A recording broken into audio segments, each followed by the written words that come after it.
got a ticket. Got a ticket for driving while using my cell phone. I was not using my cell phone. I want to make that clear. I don't think anyone should be using their cell phone when they're driving, but this is what happened. I was charging my cell phone in the center console, and I braked really hard and the phone shot down by the gas pedal. When I came to a light, I just picked it up by the charger cable so that it wasn't, in the gas pedal. And I had it like right here, and as I had it there, like the motorcycle cop pulled up next to me, and it just looked like I was 6 years old holding up a fish, like, Dad, do you think it's legal? Wait.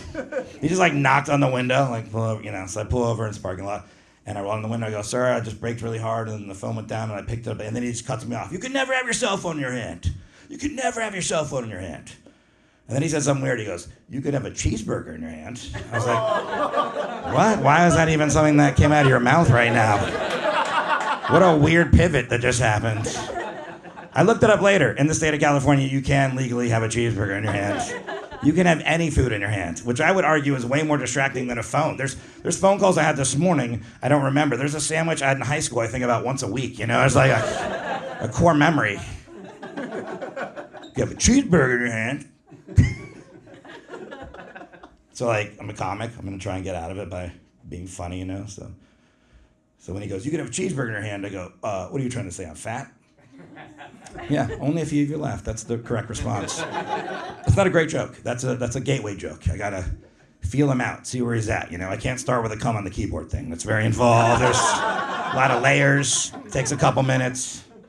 So he didn't laugh at all. And I go, sir, when I was younger, I used to have like a landline phone that actually looked like a cheeseburger. And you could open it up, you talked into the patty, and you listened in the bun. That's like a cheeseburger and a phone. Could I have that in my hand? He didn't think that was funny. I go, sir, have you ever seen that show, Is It Cake? He goes, yeah. I go, the phone is actually made out of cake. And he goes, is it? I go, that's the game, dude. Do you want to win the prize or not? Because you got to make a decision. And then he goes, you think you're funny? I go, yeah. I do, actually. I'm a comedian. I'm on my way to a show right now. He goes, you're a comedian. I didn't like the tone, but I was like, yeah, I am.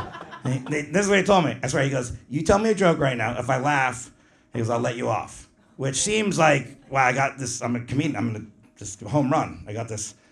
Not easy. Let me remind you, it's an audience of one, and his name is Captain Dickhead. Let's start with that. Like, he could have easily just give me a warning, like next time, secure it, whatever. Didn't do it. And also, I'm just like trying to think of what joke to tell. So I told the gambling meth joke, which in hindsight is not a great cop joke. Just like, drugs and gambling, you ready? He was like writing the ticket during the punchline, So I get the ticket, I go to the comedy club, I'm in the green room, I'm telling the story, and one of the comedians is like, you totally get out of this. There's something called harm avoidance laws, where if you're in danger of harming yourself or others, you can break a law to prevent injury to yourself or others. And I was like, fuck yeah, I'm going to court. So I get in front of the judge, and I go, Your Honor, I don't know if you've heard of something called harm avoidance laws. And then she goes, what's that? And it was at that point I realized that comedian probably didn't go to law school. And I was screwed. I knew I was screwed, but I still did the whole dance. I was like, first she said, you could have a cheeseburger in your hand. Then I said, is it cake? I was doing the whole... And she goes, who told you about harm avoidance laws? I go, the comedian told me I'm a comedian. And she goes, you're a comedian? Again, I don't like the tone, but yeah, it's a comedian. And she goes, what was the joke? All right, here we go. I'm not coming with the gambling meth joke. I know better than that, right? Like, this is a joke, but I want to tell you, I did not write this joke. This is called a street joke or a pub joke or a dad joke. You've heard these jokes. You're like a priest and a rabbi walk into a bar, bing, bang, bang, those kind of jokes, right? I didn't write this joke, but I knew, like, in a setting like this, where it wasn't a comedy club, that, you have to tell a joke that is broad like that. So this is what I said in the court. I go, there's a guy walking down the beach. He kicks something. He looks down. It's a genie lamp. He picks it up. He rubs it, and a genie pops out. And the genie's like, I'll grant you 2 wishes. And the guy's like, wait a second. I thought it was supposed to be 3 wishes. And the genie's like, take a look down your pants. The guy looks down his pants, sees he suddenly has a huge penis. He looks back up, and the genie's like, I've been doing this a long time. Yeah. And that's what happened in the courtroom. Everybody started laughing.